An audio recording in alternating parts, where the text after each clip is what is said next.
Dari mana datangnya penyakit?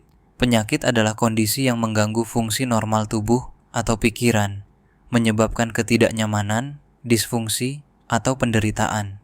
Dalam perspektif Islam, penyakit dipahami sebagai bagian dari takdir Allah dan sering dianggap sebagai ujian bagi umat manusia.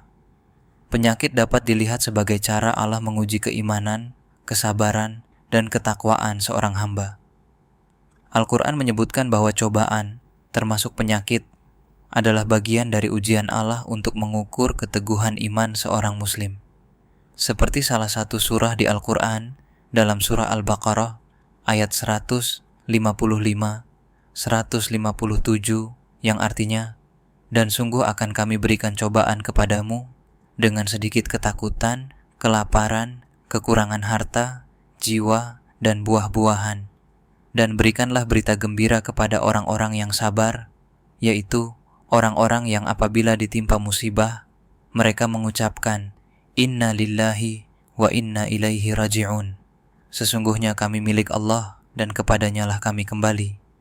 Mereka itulah yang mendapat keberkatan yang sempurna dan rahmat dari Tuhan mereka, dan mereka itulah orang-orang yang mendapat petunjuk." Selain itu, dalam beberapa hadis disebutkan bahwa penyakit dapat berfungsi sebagai penghapus dosa. Dengan penderitaan yang dialami dianggap sebagai cara untuk membersihkan dosa-dosa seorang muslim. Rasulullah SAW bersabda bahwa tidak ada musibah yang menimpa seorang muslim kecuali Allah menghapuskan dosa-dosanya, bahkan dengan hal sekecil tertusuk duri. Islam juga mendorong umatnya untuk menjaga kesehatan dan mencari pengobatan. Rasulullah SAW menganjurkan pengobatan ketika sakit dan menekankan pentingnya menjaga kebersihan dan pola hidup sehat. Berdoa dan memohon perlindungan kepada Allah adalah bagian integral dari cara umat Islam menghadapi penyakit serta menunjukkan keseimbangan antara usaha manusia dan penyerahan diri kepada kehendak Allah.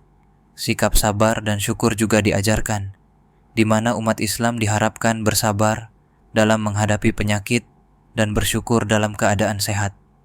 Dengan demikian, dalam Islam, penyakit bukan hanya dilihat dari aspek fisik, tetapi juga dari perspektif spiritual dan moral, mengajarkan umat untuk tetap menjaga keseimbangan antara usaha medis dan keimanan. Lalu, dalam pandangan sains, penyakit tubuh pada manusia berasal dari berbagai sumber yang bisa diidentifikasi dan dipelajari melalui penelitian empiris. Salah satu penyebab utama penyakit adalah patogen seperti bakteri, virus, jamur, dan parasit yang dapat menginfeksi tubuh dan menyebabkan berbagai penyakit infeksi. Misalnya, tuberkulosis disebabkan oleh bakteri Mycobacterium tuberculosis dan influenza disebabkan oleh virus influenza. Selain itu, faktor genetik juga memainkan peran penting. Dengan mutasi genetik tertentu menyebabkan penyakit bawaan seperti cystic fibrosis dan anemia sel sabit. Lingkungan juga sangat berpengaruh, seperti polusi udara, paparan zat beracun, dan radiasi yang dapat menyebabkan penyakit seperti kanker dan penyakit paru-paru. Gaya hidup tidak sehat, termasuk merokok, pola makan buruk, dan kurang aktivitas fisik, dapat meningkatkan risiko penyakit kronis seperti diabetes, penyakit jantung, dan berbagai jenis kanker. Ilmu imunologi juga menunjukkan bahwa gangguan pada sistem kekebalan tubuh dapat menyebabkan penyakit autoimun, di mana tubuh menyerang sel-sel sehatnya sendiri, menyebabkan kondisi seperti rheumatoid arthritis dan lupus. Nutrisi yang tidak seimbang, baik kekurangan maupun kelebihan, dapat mempengaruhi kesehatan dan menyebabkan penyakit seperti anemia akibat kekurangan zat besi atau obesitas akibat kelebihan kalori. Stres dan faktor psikologis juga dikenal sebagai pemicu atau memperburuk kondisi penyakit, menunjukkan hubungan antara kesehatan mental dan fisik. Penelitian epidemiologi mempelajari pola penyakit dalam populasi, mengidentifikasi faktor risiko, dan membantu dalam pencegahan serta pengendalian penyakit. Lalu, apakah tubuh mampu menyembuhkan diri sendiri?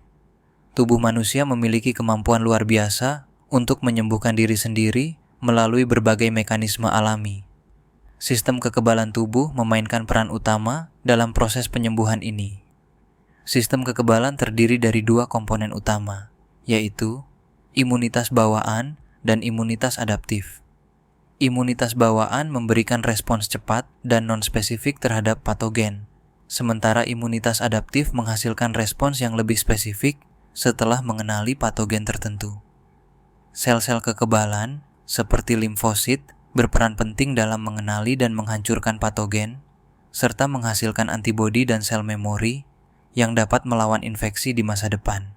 Selain itu, tubuh memiliki kemampuan regeneratif, yang memungkinkan sel dan jaringan yang rusak untuk diperbaiki atau digantikan. Misalnya, kulit dapat sembuh dari luka melalui pembentukan jaringan baru, dan hati memiliki kemampuan regeneratif yang luar biasa untuk memperbaiki kerusakan. Proses inflamasi juga merupakan bagian penting dari mekanisme penyembuhan tubuh. Meskipun inflamasi dapat menyebabkan gejala seperti kemerahan, bengkak, dan nyeri, itu adalah respon alami yang membantu menghilangkan patogen dan memulai perbaikan jaringan yang rusak. Lalu, detoksifikasi adalah mekanisme lain di mana tubuh membersihkan diri dari zat-zat berbahaya. Organ seperti hati dan ginjal berperan penting dalam menyaring dan mengeluarkan racun dari tubuh, sehingga menjaga kesehatan internal. Homeostasis, atau kemampuan tubuh untuk menjaga keseimbangan internal, juga sangat penting dalam proses penyembuhan.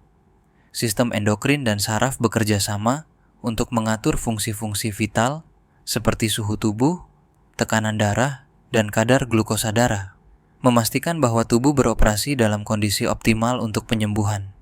Terakhir, tubuh memiliki mekanisme perbaikan DNA yang dapat memperbaiki mutasi atau kerusakan yang terjadi pada DNA. Mekanisme ini penting untuk mencegah perkembangan penyakit seperti kanker. Misalnya, ketika sel-sel tubuh mengalami kerusakan DNA akibat paparan radiasi atau zat kimia berbahaya, enzim perbaikan DNA akan bekerja untuk memperbaiki kerusakan tersebut. Meskipun tubuh memiliki kemampuan luar biasa untuk menyembuhkan diri sendiri, dukungan dari perawatan medis, pola makan sehat, gaya hidup aktif, dan pengelolaan stres juga sangat penting untuk kesehatan optimal. Beberapa kondisi, seperti penyakit kronis dan genetik, mungkin memerlukan intervensi medis yang lebih intensif untuk pengelolaan dan penyembuhan. Lalu, bagaimana menjaga tubuh agar berpeluang besar terhindar dari penyakit? Menjaga tubuh agar berpeluang terhindar dari penyakit bisa dilakukan dengan menerapkan gaya hidup sehat. Mulailah dengan mengonsumsi makanan bergizi yang kaya vitamin dan mineral, rutin berolahraga untuk menjaga kebugaran tubuh, tidur cukup agar tubuh bisa beristirahat dan memperbaiki sel-sel yang rusak, serta mengelola stres dengan baik melalui relaksasi dan aktivitas yang menyenangkan. Selain itu, menjaga kebersihan diri dan lingkungan, mencuci tangan secara rutin, serta mendapatkan vaksinasi yang diperlukan juga sangat penting untuk mencegah berbagai penyakit. Dengan langkah-langkah ini, kita bisa memperkuat sistem kekebalan tubuh dan menjaga kesehatan secara keseluruhan. Dengan memahami dari mana datangnya penyakit dan bagaimana cara mencegahnya, kita bisa lebih bijak dalam menjaga kesehatan. Semoga informasi ini bermanfaat dan bisa membantu kita semua untuk hidup lebih sehat, dan semoga kita semua selalu diberikan kesehatan oleh Allah Subhanahu wa Ta'ala. Terima kasih telah menonton video ini. Jangan lupa untuk like, komen, dan subscribe untuk konten menarik lainnya. Sampai jumpa di video berikutnya.